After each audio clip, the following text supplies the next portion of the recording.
Good morning, Lexi. It's Raptor Freak here. Friday morning, we're playing the Washington Wizards. It's the last game of a 5-game road trip that we've been on. It's been a very difficult road trip, not an easy road trip. High caliber teams on the road in their own buildings, and we've only won one of these games on this trip, and I hate it. I wanted to get 3 out of the 5.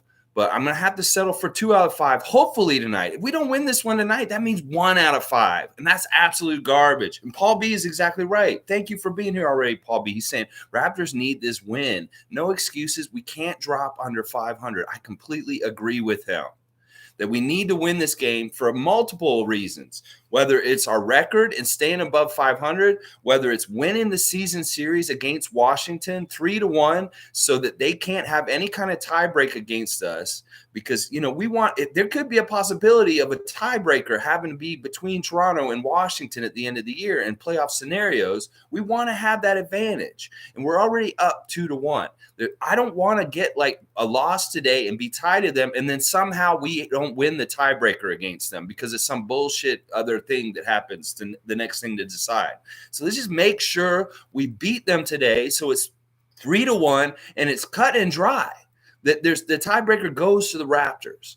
And then the third thing that's really important about this game tonight is they are literally a half game above us in the standings right now in the playoffs. So we beat them. We instantly jump up 2 spots in the playoff race in the play-in bracket. Now, we'll still be in the play-in bracket, which is unfortunate, but we got to claw our way out of there again because that's how it is. We got to win these games so that we stay out of the play-in. So all of this stuff is super, super important. Now, it's interesting because Washington has no injuries right now. They are completely healthy right now, y'all. They don't have any COVID. They don't have anybody out. I don't think they have anybody out. They're absolutely full strength right now. But you know what's weird?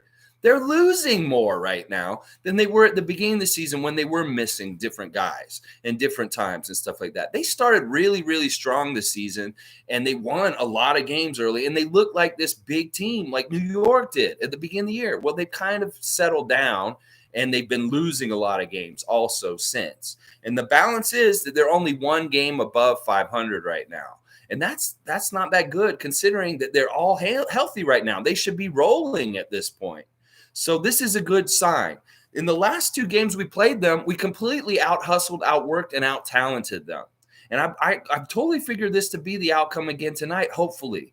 That, as long as we can keep to their 3-point shooters, not let them get any open shots, really be a pest to Gafford down low because we don't need him to be doing big things as a big man against us. And Harrell, I like to see us put bodies on Harrell. Montrezl Harrell off the bench cannot be a rebounding machine and be really aggressive on the court like he has been in the first game of the season. So hopefully Precious and Chris and different people like that can keep him under wraps to a degree, because, they have different people on that team that can be dangerous, but they can also kind of fade into the woodwork and not do anything for them. Bradley Beal is not the same player he was 2 years ago to me. He's a different player. He's a lazier player. He doesn't go all out like he used to. Some of his competitive edge has been dulled by the many years of toiling with this Wizards team, that this Wizards team has worn him down and made him kind of meh in some ways. I feel that when I see him. And then, you got these other guys like Kentavious Caldwell-Pope, Spencer Dinwiddie, Bertans. You got all these other 3-point shooters we've really got to watch out for and watch the 3-point line. Kuzma is an X factor also. I always forget to mention him in the preview for Washington, but he is actually becoming more important for that team. And in some ways, he may be more important for them to win than Bradley Beal. Because when Kuzma has like a 30-point game and has like a bunch of rebounds, they usually win. So if we can really watch out for Kyle Kuzma tonight, that would help also. We just basically need to play better than them because we are better than them. Honestly, our team has so much better talent, so much better skill, and even more experience in a lot of ways. This team Washington has, to me, is like the Isle of Misfit Toys in that Rudolph the Red-Nosed Reindeer, Rankin and Bass Christmas special. That these are all these guys that got sent away from their other teams, whether it's Kuzma from the Lakers, Dinwiddie from the Nets, all these guys, Kentavious Caldwell-Pope from like 5 different teams. They've all been sent away from different teams. These are the Misfit Toys team, this Washington Wizards team All these guys are kind of B-level talent that are all together there. None of them are really A-level talent. I would even include Bradley Beal in this at this point because he's not. He's a shell of himself, what he used to be, where he was such a threat to maybe possibly go off for 50 points, and you couldn't leave him open at all because he would make you pay. But now you leave him open, he'll miss half the time. He's not the threat he used to be to me. Let's see what's going on. Raymond Jacob, good morning. Hey, what's up with Malachi's daddy, Eric Flynn? I don't know. Has something happened with him? He's an interesting guy. He's been very demanding of the team for his son and wanting him to get playing time and different things like that. He's gone to social media and he said different things. Has he said something recently? Because I don't know. I haven't read anything about him recently, but I could see him doing that right now on this team. Well, you know what, Eric Flynn, you need to talk to Matt. Necessarily need to talk to the Raptors. You need to talk to your son and get out there and get working with him again and get him to that high level. Because you got to press through another barrier. Each time you get to a new level in basketball, you've got to go even further. And at this point, he needs to push himself even further than where he's gone ever before in his life. Because if he doesn't, that's his NBA career. So Eric Flynn, if you're bothering the head office or Nick Nurse right now to get your son more playing time, you need to tell him to work hard behind the scenes, and he'll get another chance. And he really needs to execute and make sure he takes that chance and runs with it, because that's the only thing that's going to save him now. Not you badgering the team to get him to get played. You're going to need him to show something out on the court when he gets the next chance he gets. And there's no guarantees when that's going to come or when. And you don't get to decide when that is by harassing the coaches and telling them you need to play my son. Because I know he did that in the past. And if that's what you're talking about, Raymond Jacob, yeah, they need to do that. Let's see. Lakers sold their soul last trade for Westbrook. Yeah, they're really, really been bad. Okay, everyone's been tweeting up a storm. They want to trade Eric Flynn at the deadline. Listen, I understand. He is a father of a son. He cares about his son. He loves his son. He wants his best for his son. But listen, you're not going to do him you're going to do him a disservice, Eric, if you get too much in a Twitter storm and you start blowing all this stuff up, because he's not backing anything up. You can only talk when you can back it up. And Malachi is not backing up what you're saying right now, Eric. So you need to stop writing checks that he can't cash right now, because you're going to get him in even worse trouble with his confidence and his mind. And maybe you're part of the problem. Maybe you're pushing him too hard behind the scenes. You need to let loose and let him just try and go through it on his own. I'd hate to think that you're part of the problem with his confidence right now yourself, that you're pushing him too hard, Eric Flynn. So leave him alone. Give him a chance to recover and regain himself and get his composure in the game himself. You may be pressuring things too hard in both ways, whether it's on Malachi or the team. I don't like that. I don't like to hear that. If Eric wants us to trade Malachi, then you know what? You might get your wish. And be careful what you ask for, Eric Flynn. That's what I'm saying. You better be careful what you ask for. Darren, good morning. Always happy to see my friend in Jakarta. The Raps need to be more Ibaka-esque. I love that word, Ibaka-esque. Does that mean wear more scarves? Does that mean do more art? Do we need to all be more Ibaka-esque in our own lives? I think so. I think that is a whole new kind of way of living, Ibaka-esque. I love that word, Darren. Thanks for bringing me a new word to my vocabulary. I think so, yeah, being scrappy, being physical, not taking no shit, a little bit of that Bobby Portis treatment. Yeah, we could have a little bit of that tonight. That'd be good.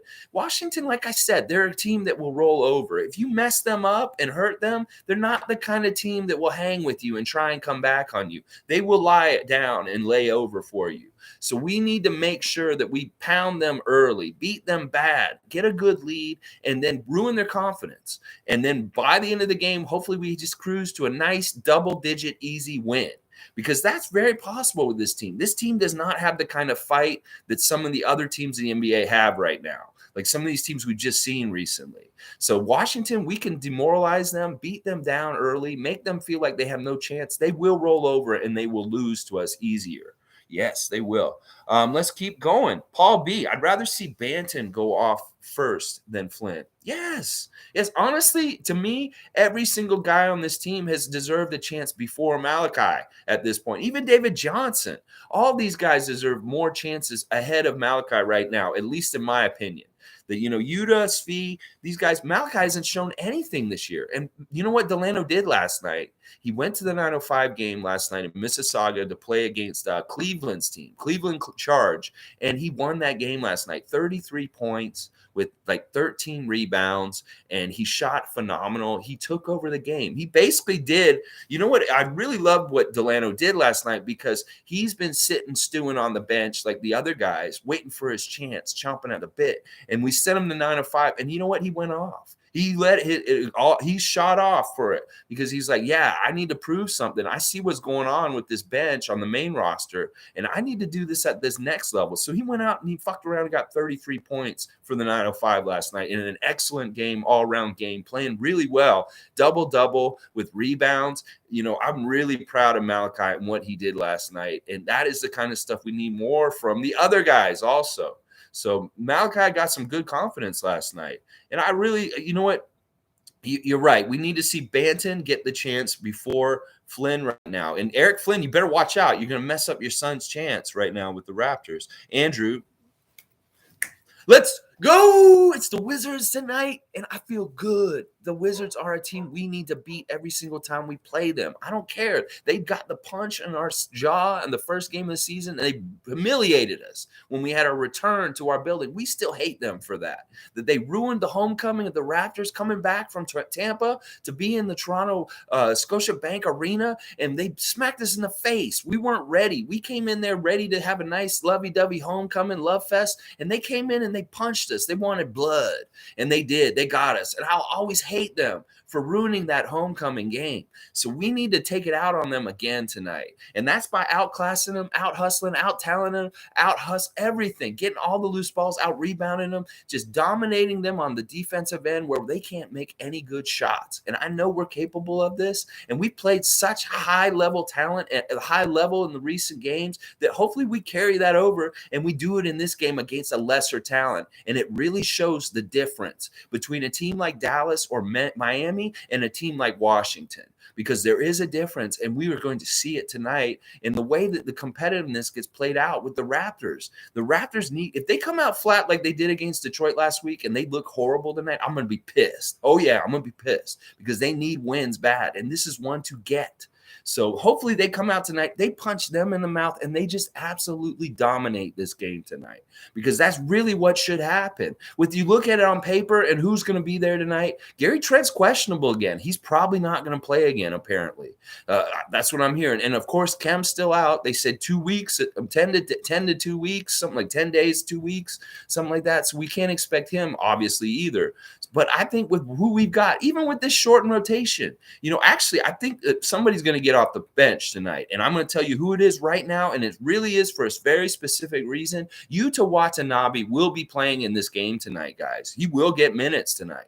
And the reason why is because Rui Hashimura is actually healthy. So we can actually have this Japan versus Japan matchup, and Nick Nurse is going to give the people what they want. Oh, yeah. Do you think that he wants to go into the press conference after the game tonight and have to talk to Akiko and Takashi and tell them why he did not allow the two Japanese players to have a face-off on the big stage? No, because they've been wanting this forever. So you can fully expect Yuta to get some minutes tonight and be battling out there against Hashimura, because this is what the Japanese press wants so bad right now. And the writing's on the wall. We need another person in the rotation. So tonight, Yuta, you better be ready to get called in, and you better do something, because this is your opportunity. This is your audition. This is your American Idol, where you're standing in front of Simon Cowell and Randy Jackson and Paul Abdul.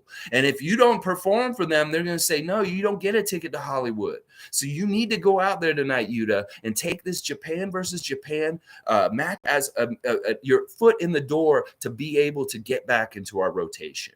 That's right. You guys should fully expect this tonight, because they're both healthy and they wanted this match for so long. So we can expect Yuta to be playing tonight. I'm going to tell you right now, I would put good money on it right now that Yuta Watanabe will get a chance to play in this game tonight. I'm not going to lie. All right, let's keep going.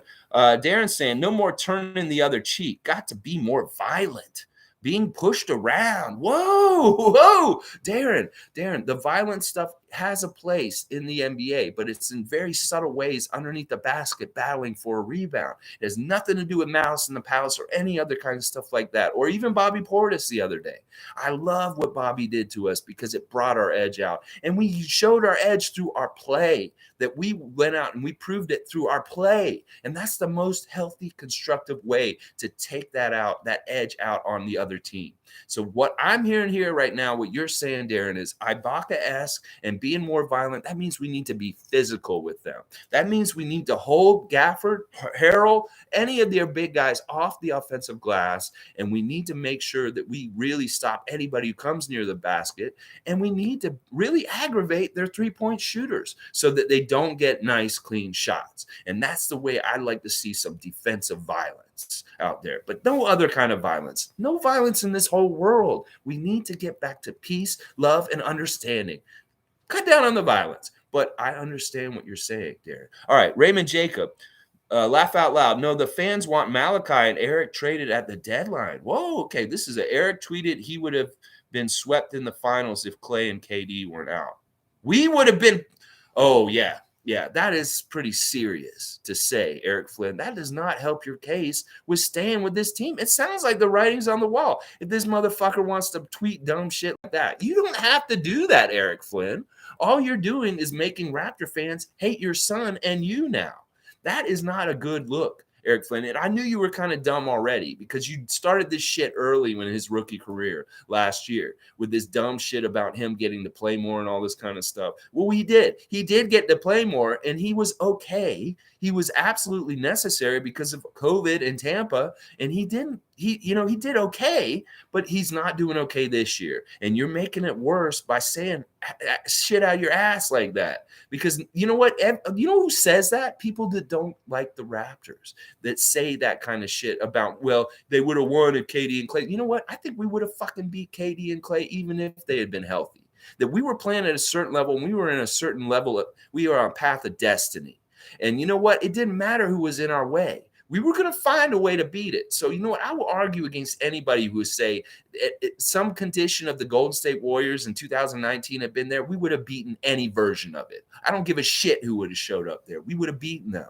And once again, these injuries happen. And we're dealing with injuries in the regular season. So it's just a part of the game. So everybody who says woulda, coulda, shoulda with the 2019, they need to shut up, especially the father of one of the Toronto Raptors. Oh, yeah, Eric Flynn. You know what, Raptor fans? I'm with you. We should trade Malachi now. Now, I want to trade Malachi just because Raymond told me this little bit of information about what Eric Flynn's going around saying right now. Nah, dog. Listen. He's already on the bubble, and you're pushing him even further away from us with your stupid shit on Twitter. You need to catch yourself, Eric Flynn. I'm going to hashtag you in the comments, and I hope you come find me and listen to me because you need to hear what my warning is right now. Oh, yeah, you need to. Darren, punch him back. Yeah, well, if they are going to push and they're going to do little dirty things, do it back. And one of the things I love right now is Chris Boucher showing that dirty edge right now. Yeah, on the down low, he's doing some Dennis Rodman dirty stuff with positioning and with his arms and drawing fouls. He did it to Giannis the other night. He's done it to different guys in the last two games. It's a really, really brilliant kind of mind game kind of thing where it's kind of like in hockey where the guy who does the first instigation doesn't usually get the penalty. It's the guy who reacts and shows a more demonstrative movement of violence towards the other guy. That's why it has to be careful with this punch him back mentality, Darren, is because the guy who reacts and does the second move is usually the one who gets in trouble. So that's why I love what Chris is doing, because he's doing little pestering things like holding arms when they get positioned to get. He's holding guys, he's really irritating them. And what happens is this is the same.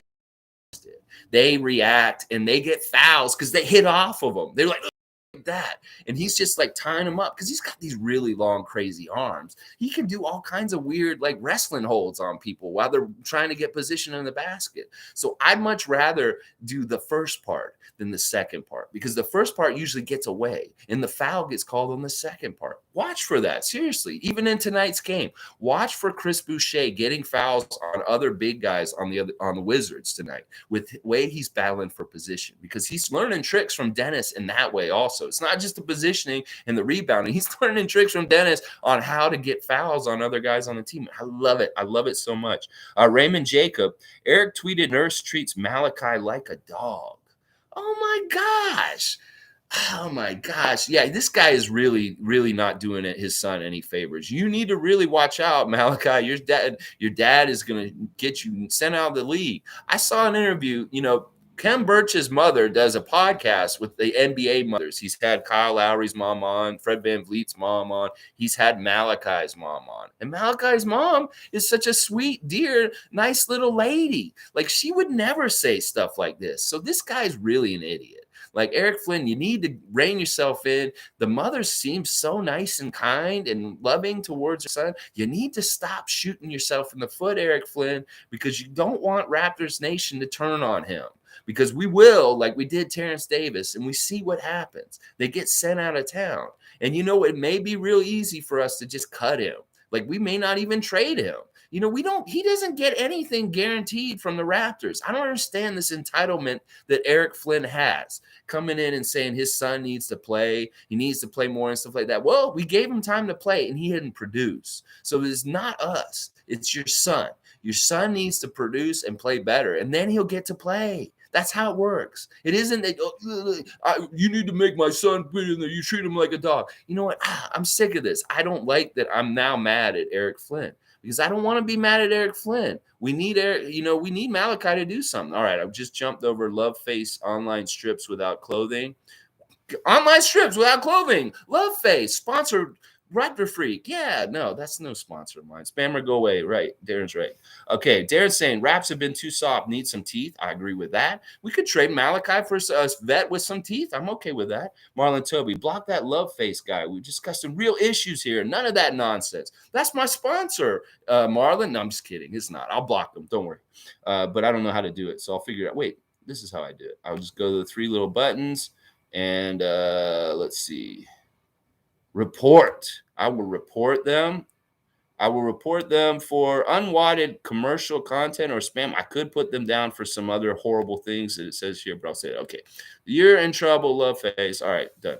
Okay, let's see. Van Vliet needs to shoot a bit better too, hopefully. Yeah. I think that really part of it is the caliber of the defense of the teams we've seen recently is really high, and that they've tied him up really well. And hopefully tonight he can get a little more loose and free with Washington people chasing him, because they you know what? I think he did pretty good against them earlier in the season in the 3 games we played them already. We're 2-1 against them so far this year. That first game really was just a punch in the mouth, and they caught us like off guard with our love fest of being back in Toronto. And this one, we should just beat them and just put the nail in the coffin for them for the season. We don't have to play them again for the rest of this regular season. Maybe we see them in the playoffs, and hopefully if we do, because we can beat the crap out of them in the playoffs. I really believe that. So, but Fred, I think he's gonna shoot better, because honestly, he slumped a little bit in the last couple games. 4 for 20 was not good in the Dallas game. He's going to shoot a little bit better. And he has the motivation too, because he said after the press conference, I realized I could have shot better at times in this game. And some of them were open. It wasn't that he was getting super tough shots. He was missing open shots also. So I think he will improve in that, and that he's that kind of guy that does little tinkering and tools between games and really has like mini goals for each game. It's like, well, in the last game, I didn't shoot as well. Well, this game, I'm going to make sure I really hit my shots, or I really hit my free throws, or something like that. I really see that. Okay, let's see. Raymond Jacob, OG not as soft as he looks. Remember when OG picked up and tossed Dennis Schroeder? Oh, yes. That's a great memory in Raptor history, when he basically picked him up like it was like almost a body slam in between his legs, lifted him and dropped him on his head. And it was a beautiful thing to see. I loved it. He's not soft. I don't know. There's a lot of criticism of OG this week. We were talking about it a little bit the other day. I think that it's just like, to me, he just looks awkward, like with his footwork. He's a little slower, it seems like, these days than he's been in the past. But also he has bursts where he can go right to the basket and jam it and stuff like that. I love that. I'm just excited to see OG continue to develop and do more and more. And I really, really want to see him become a more dominant scorer in some ways, like Pascal is. Like where he really looks for his shot and they can't stop him no matter what they want because he could get to be like that. Right now, he kind of makes his points off of like either bullying with backing down towards post or, getting an open three off of a catch and shoot.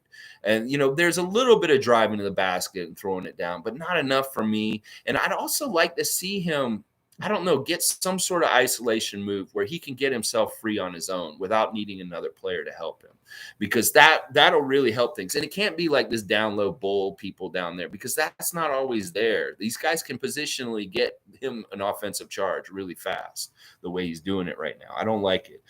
Callie, good morning. Always good to see you. I really want to win. Utah needs to just focus on defense and be aggressive. Last bit, he looked like Energizer Bunny out of control. Yeah. Sometimes they just try to do too much. I think what you said is exactly right. He may not come out there and, even if he's not hitting his shot, he needs to make sure he's not making mistakes on defensive coverages, and he needs to just be an active, like energy, somebody role model for the rest of the team, because that's what he's done in the past is really good for the team. Is he comes in and energizes the other guys. Like he shows a burst of energy or effort, and then the other guys are like inspired and they do more themselves, whether it's Scotty or Precious or other things like that. If he can bring that kind of stuff and just rebound well, and if he's going to make points somewhere, somehow, whether it's an offensive putback off of a rebound or he gets that open corner three that he just needs to nail. But if he really worries about doing the right things on defense and being aggressive and causing good things just with his hustle, then his shots and his points won't matter as much. But if he gets a little bit on top of with that, that'll really help him ingratiate himself into being welcomed back into the regular rotation. And I think you're right, Callie, that the defense comes first and then the energy and hustle, because these are things that he can do regardless of whether he's hitting his shot. And hitting his shot will come with confidence from those other things. So I think you're exactly right. That's the recipe for success for Yuta Watanabe to find his way back into the rotation. And I really feel like he's going to get his opportunity tonight just because of this Hashimura matchup. And it's what people have been calling out for, and it's finally the stars have aligned, and they're both healthy for once when we're playing Washington. So he's going to get to play tonight. He's going to need to play really well because we need him. We need him to be good and take some of the minutes off the other guys. Darren needs some evil. Whoa, man, Darren is wow, we're seeing a real side to him tonight. Ray have to get dirty. That shit on Scotty is the Rubicon. Whoa, he's talking about that Caleb Martin, that dunk that he made and pushing him into that lady with the phone, with the beer. Yeah, I don't know. See, this is the thing. There's a lot of different ways of martial arts, like whether it's the judo move, like we did on Bobby Portis, or just like, tricking your opponent into making themselves get the foul, like I was just talking about, that kind of stuff. I don't like being the aggressor. I don't like doing that. I'd rather us be like what we were in the Milwaukee game. We were the oppressed person by Bobby Portis, and we rose up and we showed him like he was the bully in Christmas Story, and we were, PD or whatever his name is, slugging the shit out of him in that snowy alley. And his little brother's like, yeah, and he's like, and the kid's crying, Spike or whatever his name is or whatever. You know what I'm talking about? We want to be that guy. We want to be the guy who gets picked on, but then we get big muscles all of a sudden and we kick their ass back. That's who we are, Darren. Darren, we are letting other teams take cheap shots and have to step up. No more lying down and taking. I don't think we do that, man. I really don't. I think that in some ways our team is so young and still trying to figure out their identity in some ways that but also at the same time, we have these really great athletes that are really big and strong. And I think in some ways people are afraid of us on the down low. Yeah, they're afraid of us. And maybe we'll grow into this attitude that you're talking about. I'd love to see Precious get more of an edge. Maybe Scotty gets more of a physical edge and he's like a little bit more of an intimidator out on the court. But this is something that some people on this team already could grow into more. Like Fred could be a lot. He's very feared right now, but he could be feared even more. Like, don't piss Fred off because he could go off and get 15 points all of a sudden, stuff like that. That's the way I'd rather be. I'm not understanding. You're talking about Charles Oakley Ibaka kind of physicality, but that's not necessarily the way to intimidate or control the game. Also, is with pure violence. There's other ways to do it. Pure, like, whether it's like Luka being just all around game and doing what he does. That's how he does it. Let's see. Marlon Toby. Let's ship Flynn to Orlando with Dragic and get Mo Bamba. That sounds like an excellent deal. If they would do that, I would do that in a heartbeat, because Mo Bamba just goes right into the positionless scheme really well, and we'd be fine with him. So, Paul B, we had our fill of moral victories with Suns, Miami, and Dallas. I'm ready for wins. I don't even call those moral victories. Those are good losses. That's what I call them. There's no victory in our losses. They're good losses. They're basically, you're playing a good team, and there's no slouch in losing to a team like that, especially at home, established playoff teams, stuff like that. So I hate that term, moral victories. Everybody's been saying that this week. I'm sick of moral victories. Well, these aren't moral victories. There's no victory in losing. These are good losses. That's what they are. They're good losses. And they're not horrible losses, which is like losing by 20 or being completely outclassed or any kinds of that. That's the difference I've seen. But I'm totally with you. We are ready to get back on the W side. We need W's. We don't want to go below 500, just like Paul and I are saying. We said this a couple times. We do not want to be below 500 Raptors. Tonight, we need to make sure we win and we don't dip back under. And there's all kinds of reasons. The playoff jumping over them in the playoffs, winning the season series. I've gone over it for sure. Let's keep going. Click 2 a.m. If we win tonight, we're 8th in the East. Yeah, we jump over Boston and Washington if we win tonight. So that's a really good, easy motivation. Guys, you beat Washington tonight. You are over them in the playoffs. It's that simple. Click 2 a.m. Oh, yeah, just read that. Okay. Yeah. Malachi's dad is an idiot. Play better and you'll get more minutes. It's very simple. Yes, that's how it works. It doesn't work when you chirp off the tweet. You tweet all day like a bird in the tree. We don't care. It's not going to get you anywhere. In fact, it's going to make him look bad that you're doing that. I'm sure he maybe comes to you and says, Dad, can you please not do that? What are you doing? Don't do that. You're embarrassing me when you do this, Dad. I think that's what's going on with this. And Eric Flynn thinks he's helping his son, but he isn't. You're not helping him. Honestly, I think he should have been sent to 905 last night. That's where he needs to get his minutes right now. He needs to get his minutes with them, get some good success on 905, and then we can try him again on the main roster. I don't understand why they're not sending him down there with them, because he should be playing at that level right now with the way he's playing. And he can get some success and prove himself there, then maybe he'll get some time on the main roster. That's the way I look at it right now. And I don't understand why he hasn't been there more. Like, I know maybe it's because they need more bodies on the main team, but you're doing the short rotation anyway, Nick. Just send all your guys down to 905 that are on the bench. I know you can't send Svi or Yuta, but you can send the rest of them down there. Justin, David, Malachi. It's such a weird thing. All right, let's keep going here. All right, we're going to talk a lot about Eric Flynn here now. All right, let's see. Okay, Raymond Jacob, if Nurse keeps playing the guys 30-plus minutes, everyone is going to be so tired and lose it in the fourth. I've thought about this in a couple different ways. Like, maybe he is really super conditioning them, and that this is good for them. That, like, by the end of the year, these guys win. That when we get in the playoffs, then maybe they're just badasses. Man, these guys are young. They can handle it. Now, in the past, we've had teams with Marc Gasol, Serge Ibaka. These guys are older and they need rest days, but our guys don't necessarily need rest days right now. And that's part of the reason why Nick's saying, why do you guys care? I'm playing the best caliber, quality guys at that most time, because this is what we need for the level of competition to compete with Dallas, with Miami, with Milwaukee. And that's his whole reasoning for this, that he can't even see them getting in for like 2 or 3 minutes, 5 minutes. It ruins it that much. So I know it's not sustainable. And I completely agree with everybody who's saying, why are you going to stop doing this? We need more people getting more minutes all around. But this is what he's doing for right now. And maybe he'll do it just for now. And then, like I said, Kem comes back, Gary comes back, the minutes get a little less, and maybe one of these guys gets reinvited into the rotation off of the bench that isn't right now. So there'll be relief at some point, one way or another. And hopefully it isn't frowned through really awful things like anybody getting hurt or, other stuff. I don't like it myself. I'm with you guys. We need more guys to be playing. There needs to be more because it's not going to be good. Like the longer he does this, it's bad. He can maybe do this temporarily for a little while, but he needs to not do this for the rest of the season. It's going to be really bad. Click 2 a.m. The Raptors are a winning organization, and to play here, you have to earn it. That's right. Nothing is given here. Nothing. You have to earn it. These contracts that we gave Fred and Pascal, they were earned.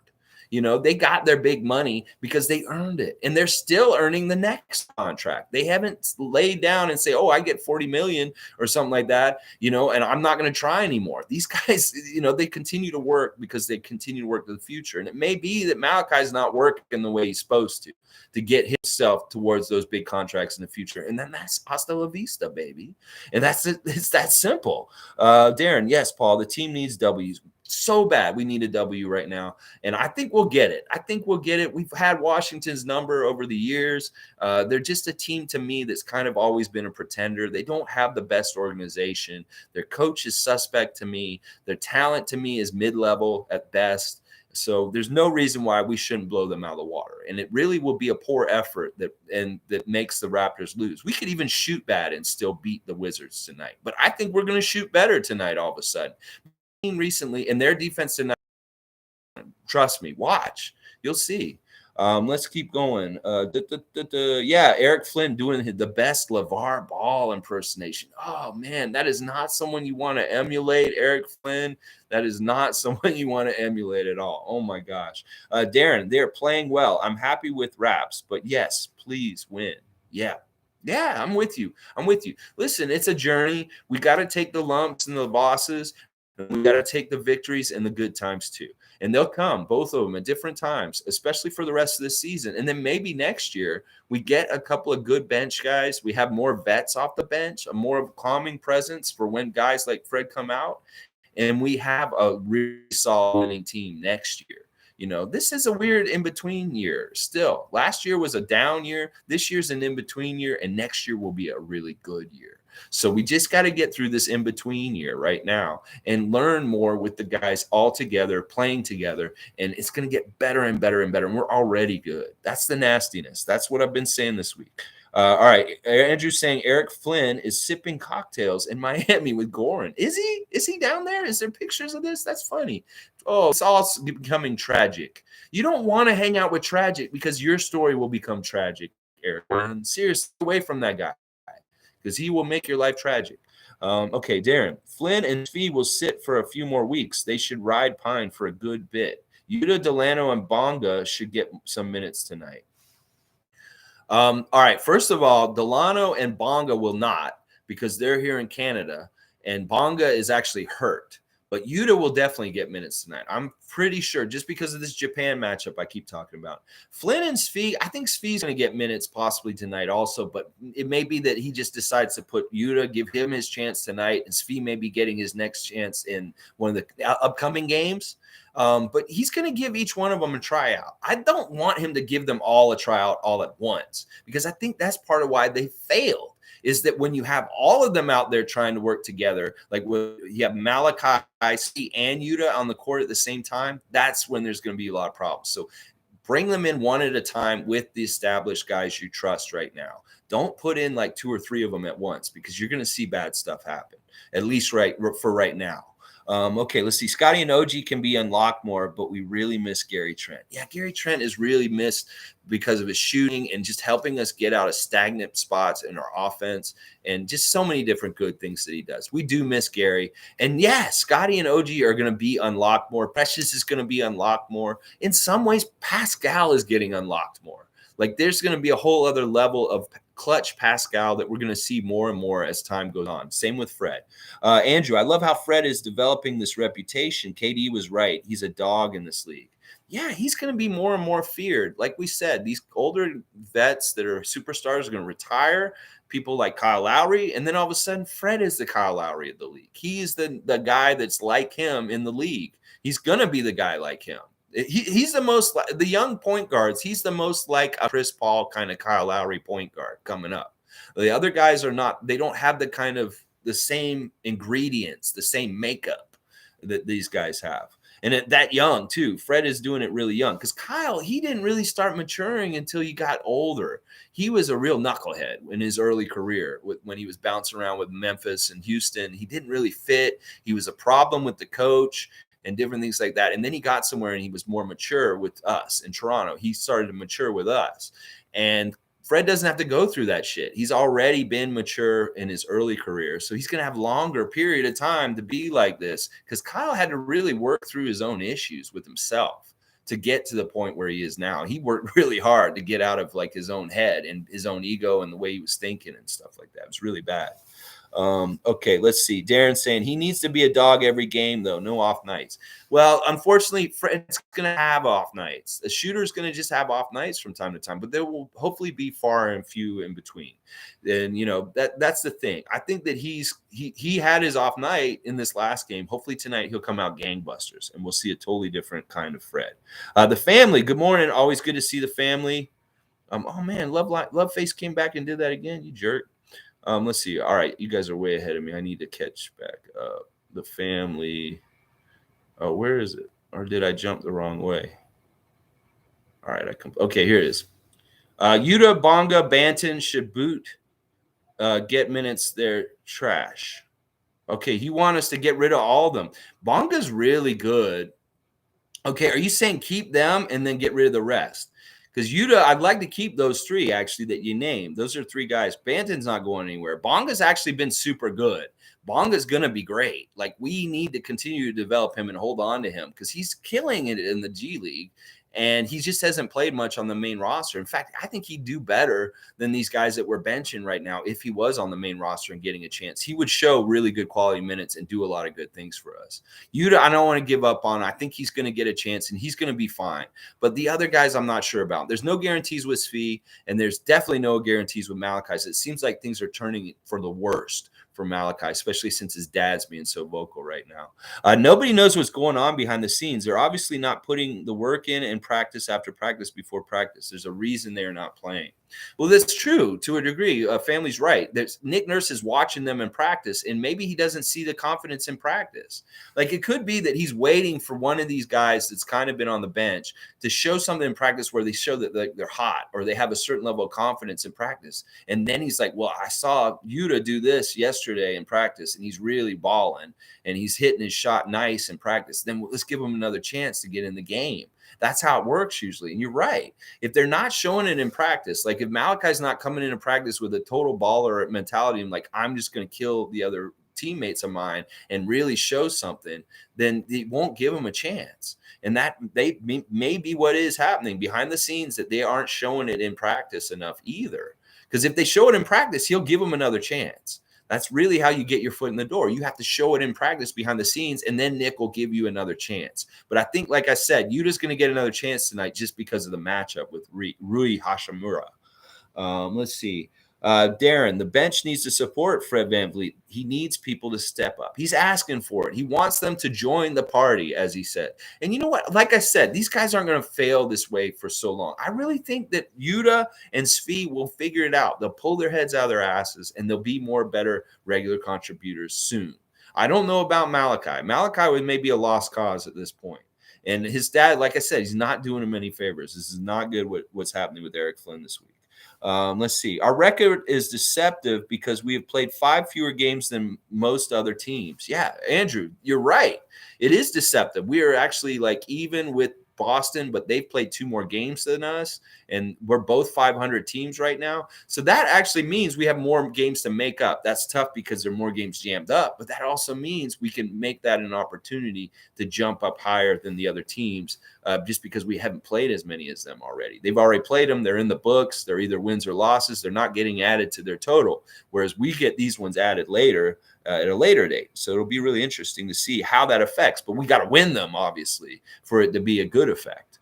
Click 2 a.m. I'm sure Delano Banton will play soon. He's putting up big numbers in the G League. Yeah, he had a huge game last night. Great game last night. 33 points, 13 rebounds, just dominated it. They played him 38 minutes last night. It was really, really good. Yeah, he's fine. This is the thing. We can't clump them all together and think that they're all doing the same, because behind the scenes, they're all doing different kinds of levels of different things. Whether one of them may be really, really struggling, Malachi maybe, and then the other guys are close and maybe they're ready, and maybe conditioning with Yuta or something. And, Svi just needs to show this. They're all in different places, but Delano's in a good place. I say Bonga and Banton are in really good places right now. They're not in the doghouse. Not in the doghouse like people think. Just because Banton's not coming into the main roster games right now, it's more because he wants to run this really tight rotation. And it's not a slight to him, because he's played well at times when he's brought him in. In fact, I thought he could be a part of this rotation, because he does do a lot of good things with his length and he doesn't mess up too much, but he does still. That's the thing. They're making rookie mistakes around this time of the season. And that maybe that he just wants Scotty and Justin's rookie mistakes and doesn't want Delano adding more to them right now. But he's fine. He had such a huge game last night. It was really good to see him get like 38 points, y'all. 38. That's really good. No, that's how many minutes he plays. 33 points, something like that. Darren. Yeah, Drew, hope we make up the games with wins. I think so too. Love face, go away. Darren, I told you, Alexi, that Nick Nurse would cut bench to 7, but didn't think Gary Trent or Kem would be out. Yeah, it's really weird how he's doing this. I mean, I know he's always like to go with shorter rotations around the playoffs, obviously. I don't always agree with that. That's not who I would be using all kinds of weapons and trying to maximize energy and not getting anybody tired. But he believes in tiring these guys out, that he wants to make them play as much as possible to get as much reps with each other. And it may be partly that some of these guys on the bench aren't a part of our long-term plans past this summer, and that he really wants to make sure that the guys are going to be around, are building the synergy with each other. And that's part of why he's doing it this way right now. Callie, I think if we keep the level of compete we had against the Suns in Dallas, we will smoke them. I completely agree with this, because there is different levels of compete that have been happening in the last week. Like, they've been really high actually in the last 4 games for the most part. Like, Detroit, Milwaukee, Miami, Dallas, these were really highly contested, competitive games that looked like playoff games. Now, do you think Washington's going to come out tonight with a playoff intensity against us? I don't think so. Usually they don't come out that hyped up or into that. They did in the first game of the season, but I don't think they'll do it tonight, hopefully. And we will. Hopefully instill like a playoff kind of atmosphere, just because of the way we play with our defense and our energy and stuff like that. So, yeah, I completely agree with your sentiment here, Akali, that I think we will smoke them. Darren, he has to play Yuta and Delano. Yeah, Delano. Yeah, he's got to play Delano because he's a rookie and he's still getting a chance. Like, he's honestly in his rookie year, he hasn't done anything wrong, really badly wrong. He hasn't played absolutely horrible. In some games he's been not that great, but there's been a lot of games where he's showed a lot of good stuff, and he's been very competent in our defense at certain times, and obviously been a playmaker and helped us get offense in tough times at different times. So, Delano's been a good rookie so far. It's different levels. Scotty's a lottery pick and starting. And then Justin, he just came and signed on this team, and he's doing stuff that he shouldn't be doing right now. But I'm really glad he is, because it's really good that we're getting value out of an undrafted guy like him already. And then Delano, he has his own schedule as a second-round pick, as the first player drafted to Toronto from Toronto and stuff like that. So, he's going to get some rope, and he's in development. He's going to take a couple of years, and we won't give up on him. Now, Malachi, you're in your second year. You're in development too, technically, but you're not developing in the right direction. That's the huge problem right now. Precious becoming a double-double machine, as we predicted. If he starts, he should get a double-double. If he's playing starter minutes, he should get a double-double. That just should be that. He'll get the rebounds. I'm not worried about him getting the rebounds. It's the points sometimes he won't get, that he'll end up with 4 points or 6 points, and he'll have like 12 rebounds or something like that. But yeah, more and more double doubles from Precious would be great. And like I said, I want him to be aggressive to try to score. Closer to the basket, the better. But even his mid-range is really, really good. And I'm not afraid of him shooting threes. I really am not. Some other people are, but I'm not. Andrew, Masai knows what he's doing. He will fix our bench situation for us. Yes, trust in Masai, Graham. Yeah, you guys are exactly right. This is a long-term plan. In fact, it's kind of interesting right now that we've got our main core already here. Like, think about that. We have a lot of the questions checked off and answered. It's just we're going to have to get guys that are actually going to be easier to acquire in free agency or in the summer somehow, some way to fill out some sort of veteran presence on the bench. Like to me, the one thing that we have learned that we need the most right now for this team is a vet off the bench that can score and settle down the second unit. This is not somebody we need that's a starter caliber. We just need a guy who's been in the league maybe 7 or 8 years and that can average about 15 points maybe off the bench. But they don't want to start. They're just a vet that comes in and gets us scoring when we need it out of that bench unit. That is the biggest thing that I see this team needs right now. And if we can get that, and it's too bad it's not Svi. It could have been Svi, but he's not a vet enough, obviously. He's only in his 3rd or 4th year or something. He's not old enough. We need somebody who's right around 30 years old, maybe a little bit older. It could have been Goran, but actually Goran isn't good enough for this role. I wanted a guy who really, like, Lou Williams would be perfect for this. Somebody like that. Maybe not Lou himself, just because he's such a ball hog, but some similar kind of scorer mentality kind of guy like Lou Williams off the bench for us would be perfect right now. That is really the biggest flaw in our team right now that I see. For me, that's how I see it. It's not a center at this point. It's a bench vet that can score. That's what I'm seeing. Let's keep going.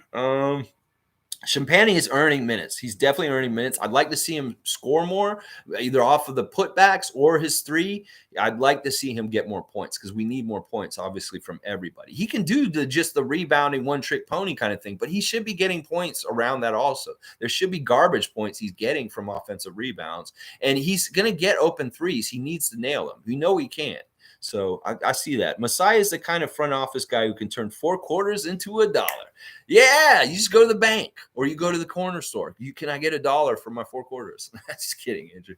Darren, Yuta has to get back to form, though. Boucher has really been excellent of late. See, this is the thing. We were so critical of Chris Boucher at the beginning of the season. People were saying trade him, all this kind of stuff. Well, look, you just got to give guys time. They go through ebbs and flows of good basketball playing.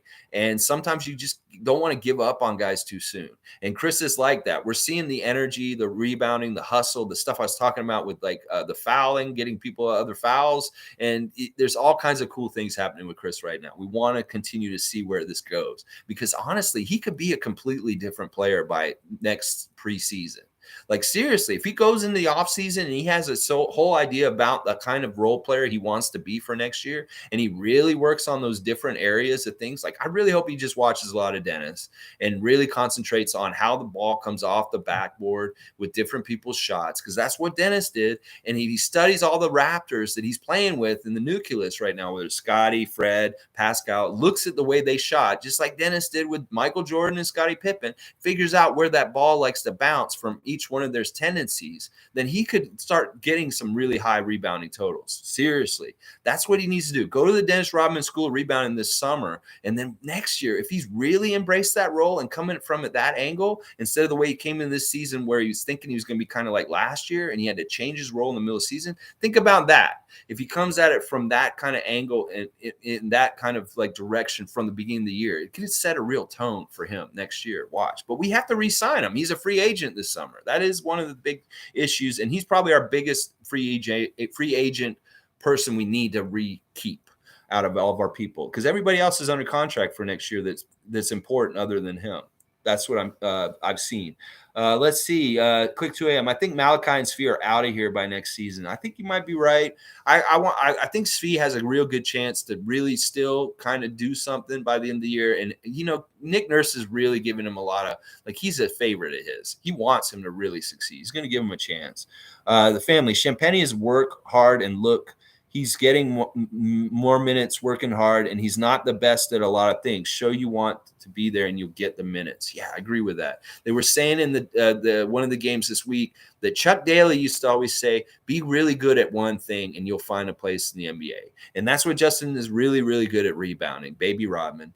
And that's getting him minutes. That's his foot in the door and showing like, well, you can really rebound even at the NBA level. You're going to get minutes. So be really good at one thing. But even though the NBA is more like be good at 5, 6 different things now, because the best players are like that now. Family, I don't like Flynn. He's too small and always gets into bad matchups, so he's looking really bad right now. He really is, and his father's not helping his situation.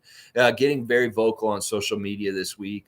He is a smaller guard, and he may not be a part of our future anyway. Like I keep saying, Fred may be the last small guard that the Raptors have for the future. Is that we're going to go into this direction of positionless basketball, where all of our ball handlers will be like 6'9", 6'7", be tall like Pascal and Scotty and Delano. And Delano may be more our point guard of the future than Fred. Could you imagine that Delano develops through our system like Fred does, and then all of a sudden he's like our starting point guard after Fred in like 6 or 7 years? Think about that. That could be really interesting to see us have such a tall point guard, and that we just have tall players on our team, and that Malachi is the cutoff, that he's supposed to be the next short point guard on our team. But we're like, no, the future is tall. You're gone, dude. You're really in trouble. He really needs to get his act together, especially as a shooter, because he could be valuable to us as a really dead-eye shooter, but he's not. He's not making his shot. It sucks. Let's see. Darren saying, yep, click. Maybe before trade deadline, talking about trading Malachi and Svi. Paul B, let's make our free throws. I feel like this team is one player with a consistent jump shot from winning it all. Wow, I hope it's that simple. Yeah, making our free throws will be huge, and continue to do that. I think these guys are really working on them, and they're trying, and they're thinking about their free throws, because the free throw shooting has been a little bit better. Dallas wasn't totally perfect, but we did make most of them, and we didn't miss as many as we had in other games recently. So they're working on them, and you can tell that they're doing a little bit better with that percentage. But free throws are so important right now, especially with these close games against these top teams. They really could have helped us. 420 was a bad night for Fred. We need him to be better night in, night out, the family. Yeah, honestly, Dallas has a really good defense. Like, they're the top defense in the NBA right now. They have the best numbers as a defense in the league. So, of course, the two guys they were really keen on last night, or not last night, the last game, Pascal and Fred are two most important guys, and they both shot bad in that game. That's really a testament to the Dallas energy and defense of what they're doing. They really stymied Fred, just like we stymied Giannis on Saturday against the Bucks. They keyed on him and they stopped him. And that's going to happen sometimes. But you know what? A thing about what Fred did in the Dallas game that I really like is he struggled with his shot, and he missed open shots, and he didn't have a good offensive game, but it didn't stop him from trying to make big shots late. And he hit some key three-pointers late in the game still, because shooters got to shoot, and they can't lose their confidence. He got to believe that he's going to make them, even if he's missed 5 or 6 in a row. He's got to keep shooting. That's just his role on this team. And 4 out of 20 is real easy to make a little bit better. Like, just think about it. If he had shot like 6 for 20 or 8 for 20, even though that's not a good shooting percentage, we would have won the game, that game, because that's how much the difference was in the points, was that much, is him missing just a couple of shots. And that's not totally on him, obviously. That just means overall for the whole game, the whole 48 minutes, we all need to play better. Like, whether, Pascal makes a couple more shots, or any of that could have happened. And I'm sure Fred really looked at that since the last game, and he's going to come out tonight, and he's going to make sure he shoots a better percentage from the field. I'm going to bet you money right now, the family, that he's going to shoot way better tonight. And it partly will be that the defensive pressure on him will be a little bit easier to deal with than the last couple games.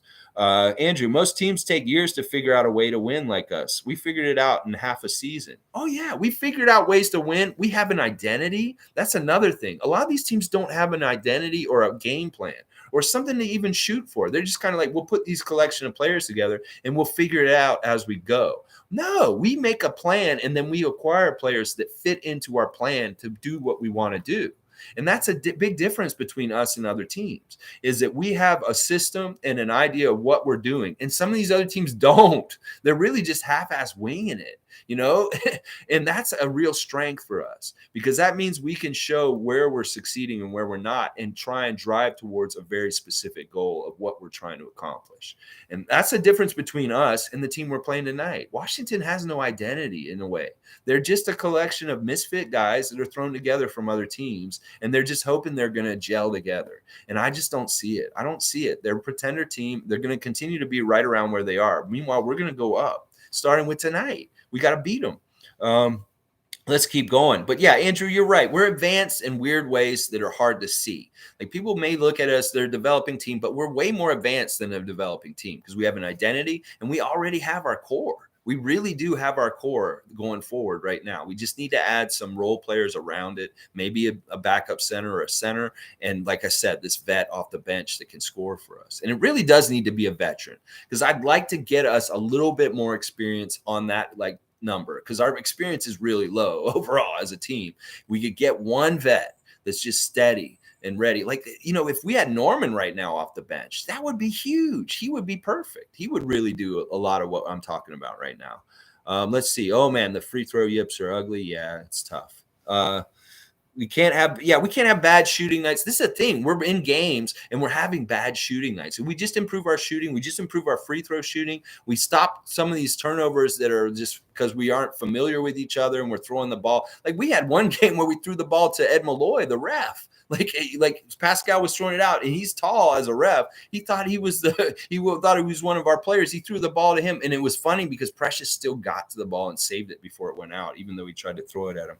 But yeah, this stuff like that. We can't have bad shooting nights. There's so much we can clean up. Really could clean up some stuff, and it'll be more consistent to us them becoming wins, Darren, for sure. Paul B saying having a healthy Gary would have won those games.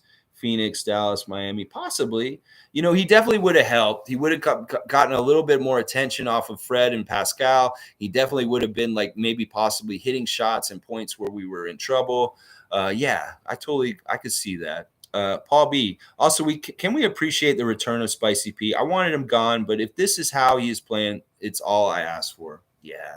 See, he had to go through the turmoil. He had to go through the disappointment. He had to go through losing, not being that guy that we want him to be. And so now that he can be, and we see it, we really see it and appreciate it. And even if he's not totally successful all the time, we realize that he's trying really hard and he has the right mindset and he's set up to succeed more often than not. He really is. But it's tough against these tough, really good playoff defensive teams at the end of the game to get him to get scores because they really are collapsing on him and really keying on him and Fred. And then that means other guys got to do it, like OG or somebody else. Like if Gary had been around, that would have been helpful for sure. Let's see. Darren, I was on Pascal Island with Alexi. Glad we had faith. NBA Chev was ready to trade him too. There's a lot of people that get down on him so early and so quick. The things that I look at in a player that are most important, because other people look at so many different things with NBA players, whether it's their flashiness, their star power, different things like that. That's not what I'm looking at. I'm looking at their work. I'm looking at how hard they work, how much they care, how much they're invested and things like that. And that's what I look at, like whether they're a good teammate, whether these kind of things. And these guys that's what Fred and Pascal are. They're invested. They are continuing to work. They're developing. I could take these guys over more talented guys that coast and don't try any day because they set the tone in a better way than somebody like LeBron does, obviously. With the Lakers, you see the results they get. We get better results just because of how Pascal and Fred are and the way they lead and wait by example and who they are. And that's the thing. They're going to succeed because they're doing it right. That's the thing. You look from the outside and you see how these guys carry themselves as pros and what they're doing for our franchise. We're going to succeed eventually just because they're doing it the right way. And that's the difference right there. We can get down on people for failing at the end of games and hate them for it. But that's such a temporary thing. And we need to realize that we do damage when we kind of stick them in like, oh, Pascal, you fucked up. I hate you. Get off the team. We need to just be like, well, he didn't make it this time. But you know what? He's done it in the past and we believe in him still. That's the best way to be about it. And like, I'm so, what, Darren, a lot of us, I've been on and off the Pascal train at different times in the last couple of years. There have been times I've been very pissed off at him. I was pissed off at him for not working out before the bubble. I was very mad at him that summer during that playoff. When we lost to the Celtics, I was very upset with Pascal at that time. And at that time, I was maybe questioning his work ethic just because he didn't prepare and do that and stuff like that. But he's making sure that doesn't happen again. He's working his ass off on the off season every time. And even that time when he had COVID, he worked the whole time he was doing it. So yeah, I'm glad that we're coming around and that more people in Raptor Nation see the value in the superstardom of Pascal Siakam now. That's good. That makes it easier for him in some ways. The family, I think he will play good tonight. We just need him to play the same the next few games as well. And I know he's getting double and triple team. Yeah, I think so. I think these guys are both going to have a good game tonight. Like, honestly, we just need to come out all around, punch him in the mouth, like Darren's been saying, like with our play, and get like a double-digit lead and not let it up. Like I always say, when we get a lead and it's like 10, 15 points, I said, pour more syrup on that waffle. Oh, yeah. Pour that syrup on thick on top. Make it a 20, 30-point lead and route the fucks. Yeah, just pour that syrup on real thick and nice. That's what I'm saying. We need to do that tonight. All right, Monique, superfan Monique, go Raptors. Let's go, Monique. Yes. All right, let's see. Darren, he moved to the next level. Pascal, yes, he's moved to the next level. He's we can expect him to take the pressure and like try and thrive under it. That's what's happening now. Yeah, he's nasty right now. P skills, facts. Super fan in the house. The family, Gary Trent Jr. is showing right now that he is the key to victories. His secondary scoring is huge for us. Yeah, I agree with that. Gary is a different kind of scorer than our other guys in a lot of ways, like because of the way he does it with his spot shooting and his steps to the side and just his outside shooting threat and stuff like that. He really does help us and open a lot of things up for our team. So when he's not in the lineup, we are missing something for sure. Andrew, some teams never figure out how to win, like the Kings. Yeah, they have no game plan. They have no idea. They have nowhere to start from. Like you have to have at least one good thing, like whether it's a coach, a good GM, and even then it's not even good enough because you need other things to come into line and work together because you may have other things fighting against you, like just a poor roster or just a bad owner or, different things like that. So we really should feel fortunate about how we're set up for the future because honestly, it's nasty. It's nasty. We're so young and we're already so good. We're only going to get better. Pascal and Fred have crazy are not toxic. They're not in the least. These guys are such good teams. This is the thing. They're doing it for very specific reasons. Fred is doing it because of himself, and people get him to lose, not to make it. And he wants to prove everybody wrong. That's the chip on his shoulder. Pascal's doing it for his father. He does it straight from his heart for his dad who died just before he started his career. And he really dedicates everything to him. That's why he says doing it for you. He's doing it for his dad. And that in itself is very powerful. You got to think about that. That is, if that's what's driving him is the memory of his father and doing it for him, God, it's making me tear up right now just thinking about how special and emotional that is for him. Seriously, think about that. Let's see. Welcome home. Let's go. All right, Darren, some players are worth the time to wait. Pascal, to me, is hardworking kid from Africa. He won't give up. Pascal is worth it. Honestly, he was never supposed to be this good, guys. He was just supposed to be a role player, this skinny kid from Cameroon that could just run up and down the court and smile real big. But now he's a shooter. He's an unstoppable scorer. Like that's insane. Like, honestly, you didn't see that coming when he came into the league, that he could develop into being a Scottie Pippen in this league. Like, that is out of nowhere, and that is special in itself because, honestly, he was like a 20th pick. And he's not a lottery pick. And he was always supposed to be just a role player off the bench. Like, he was never supposed to be all NBA, taking over games, clutch, this kind of offense. He was never supposed to grow this kind of offensive skill. Seriously. So we need to realize how special he is. It's amazing. Let's keep going. Monique's saying, why people are on Pascal? Because analysts expect so much from him. There's a lot of different dumb noise out there. Like, Fox News does a lot of disgusting things in this world with misinformation and trying to slant people and thinking things like that. The NBA does the same kind of thing on the down low in the NBA world. They say things or they frame things or they do certain things to help certain people, whether it's a golden boy like Luka Doncic, and then other guys, they'll maybe put pressure on them in weird ways or say stuff like they'll have a weird headline or stuff like that. It's very like seedy and kind of like nefarious. I hate it The NBA will do subterfuge through their media to try and hurt the Raptors in some ways. And, you know, that there is stuff like that for sure. The analysts will say things about him, or different things will come out in different press or something like that. And it's just wrong. Paul B, oh my fucking God. Did you see Terrence Davis on Shaqtin' a Fool shimmying his shoulders before missing a wide open three? No, I didn't see that play. I'll have to go look at that.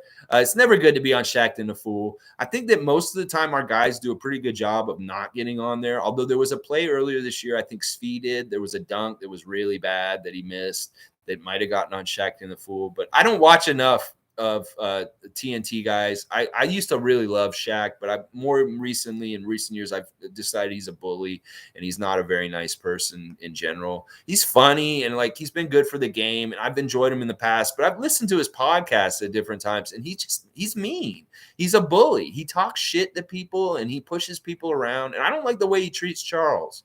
The way he treats Charles on that show, I know it's part of the show and stuff like that, but he is epitome of a bully. Shaquille O'Neal, and I don't like him for that. I liked him as a player and the way he used to play. I was an Orlando Magic fan in the early days when he was a rookie and stuff like that. And you know, there's a lot of things I like about Shaq, but in more recent years, I've decided he's a bully.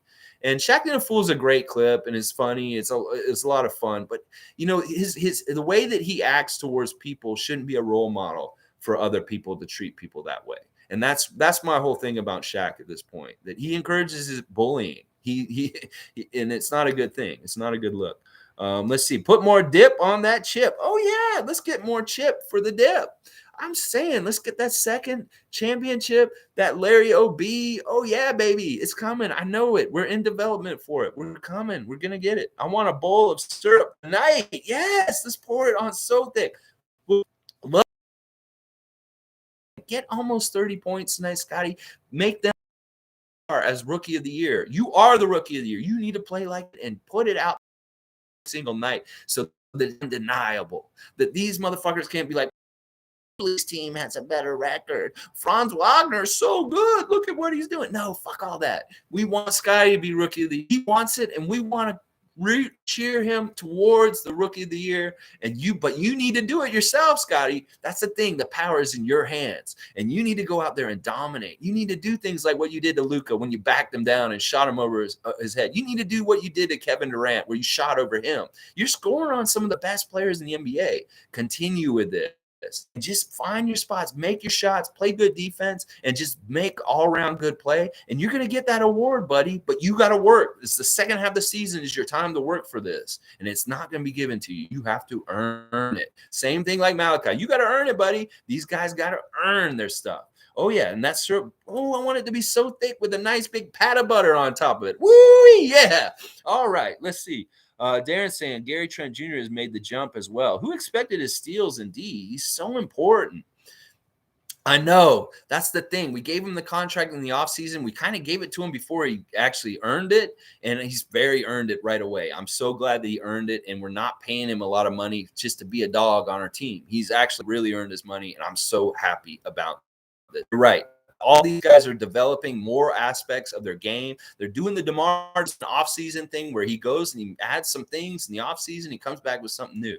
Well, just think about that this offseason. If all of our guys and they go and work on new aspects, new tricks and things that they could possibly bring for next season, the potential is limitless because these guys are all super talented athletes. And if they just develop something, like think about what Pascal could still develop, or what Precious could develop, or even Scotty, the different things that they could work on in the offseason this year and show off for next year. It could be very interesting. Oh yeah. And just like Gary with his jump with defense and steals, we could see some sort of aspect of their offense or their defense in these other guys next year in some ways. It could happen during the season now, but usually it's the off season when they try and start new things. Like DeMar went and started to learn how to shoot a three-pointer better, and he came back and he had a three-point shot all of a sudden. That kind of stuff is what I'm talking about. Kenrick, never like to tear down homegrown players for unless necessary. Acquired players don't stay.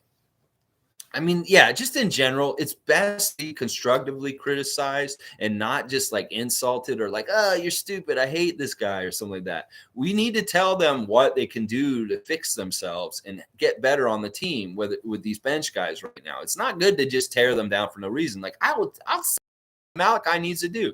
He needs to get his dad off social media. He needs to get in the gym and he needs to shoot 1,000 3-pointers every single day. And he needs to start showing in practice he's playing at a high level so that he can be possibly trusted in a game. That's what he has to do. That is his path. And those are the only things he should be worried about right now is getting his shot right and playing at a high level and shutting his dad up. Oh, yeah. Let's see. Casey didn't see it, but Lowry did. I'm not sure exactly what you guys are talking about. Oh, the jump for Gary. Yeah, I guess. I'm not sure exactly what you're saying, Darren. Andrew, I thought Pascal would be a G League Bruno Caboclo kind of player. Yeah, when he first came in, to me, I thought he was always going to be like a Dennis Rodman role player, kind of defensive rebounder, hustle kind of guy. I really thought he was going to be like a Rodman. I didn't think he'd get any kind of offensive skills. I didn't think he'd develop into a jump shooter. I didn't think he'd be so good at slashing and getting to the basket. That's all been a huge, pleasant surprise about Pascal Siakam in his game. And yeah, I thought he'd be better than Caboclo, but it's amazing, honestly, like where he's at. Monique saying, "Can I have a PSA announcement, please? Take Delano off the G League already." I understand why you're saying this, Mo, but you know what? He needed that game last night. That game was huge for his confidence.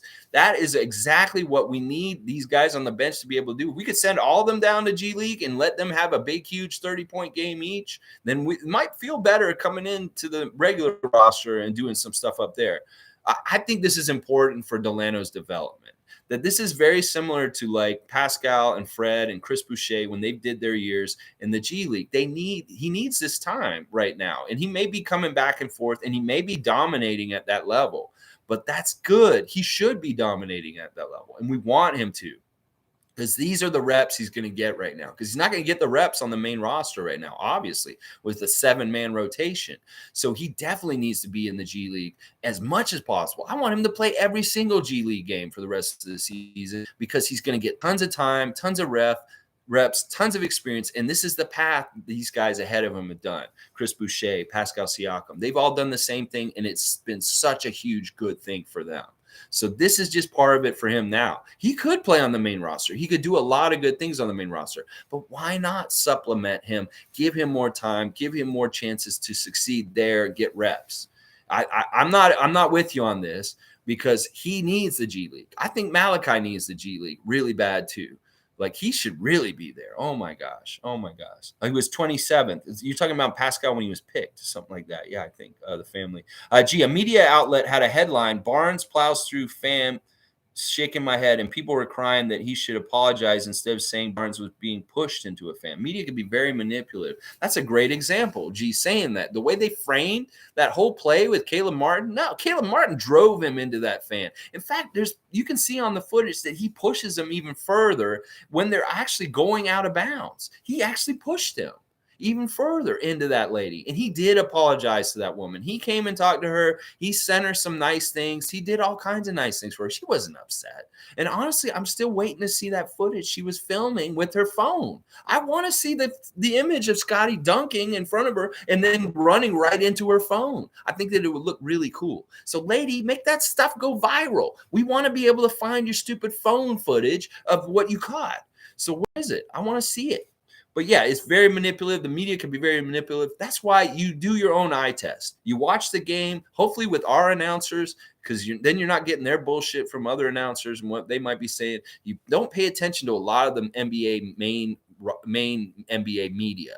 That's what you do. You really pick and choose who you want to listen to and get your information from, because there is weird slants even in the sports world, just like in the political world. And it is really like messed up media writing. Like people will write things in a certain way subliminally that you will get a different kind of message just in how you write it. Like it's a very, you have to pay attention to this stuff about how people write things, or even the newscasts. They may be saying things to get an emotional rise out of you, because that's manipulation of them to get you to watch more, is fear. and CNN and all that stupid the news channels and stuff like that. Fox News, same thing. Let's keep going. Paul B, remember that speed block on Mitchell Robinson? That was awesome. I could go for some large human on our roster that can dunk. Mitchell Robinson had a big game this week, and New York won their game this week. You know, yeah, I mean, anytime our guys get up there and block guys, there's been some really cool blocks in the last couple weeks, like challenging different guys. Yuta had a really nice block a couple months ago that was really nice.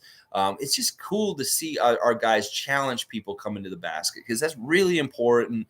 Because we don't want to be like, there was a couple times I think it was the Dallas game, where we got these really easy lay-ins at the beginning of the game with OG. They were just tossing it down to him and he's just putting it in. We don't ever want to look like that. Like, that is way too easy what we did to Dallas when we were getting all those points in the paint earlier in the game, like just lobbing it to a big guy who had a little guy on him and just putting it in. We don't ever want to be like that. We want to be this team that doesn't shrink away from people coming to the basket. We want to challenge them in the air and try and block them, because all of our guys are capable of getting block shots and stuff like that. It's awesome. Yeah, Moses Brown would be a good addition, I would think. Paul B, Chris Duarte. I don't know. Duarte. I don't know how to say his name. Sorry. He had a good night versus the Warriors last night. I'm ready for Barnes Rookie of the Year game. Yeah. These rookies, they're doing different things and different stuff, but it's really Scotty. He's got to do it himself. Paul B, pretend it's the Celtics tonight. Yes, totally. Yeah, we always get up for the Celtics. No, we'll be fine tonight. We're going to get up for this game. We haven't won a game in a little while. We're hungry to get a W. And they're going to come out tonight like that. I'm pretty sure. I hope they do. Nothing like Detroit last week.